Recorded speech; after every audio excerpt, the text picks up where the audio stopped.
الزمالك عايز يخش بطولة العربية ليه؟ فيها 20 مليون. هو عارف يشتغل في الافريقيه لما يخش. ما هو الاهلي برضه. مين ده؟ مين ده؟ مين ده؟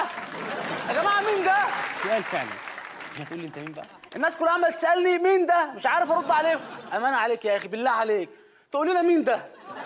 انا بتكلم على الزمالك دلوقتي يعني ناقصين فضايح تاني يعني. لا هو داخل في الافريقيه ومن اولها هو اول القصيده كوب. لا انت مين بجد؟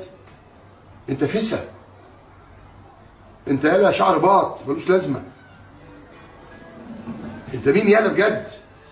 انت عرفنا ليه؟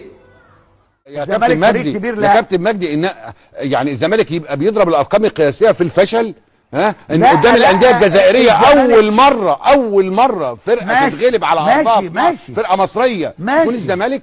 اتكلم بادب يا ولد. لو سمحت اذا مش هحمي اتكلم بادب يا ولد. اذا مش هحمي المتحدث محترم اجي لو سمحت اتكلم بادب يا ولد. لو سمحت لا يا بيه على مهلك. لا انت لا يا افلام دي مش عليا انا. اتكلم بادب يا ولد. اتكلم بادب يا ولد. اهو انت اتعلم الادب. انت بتنم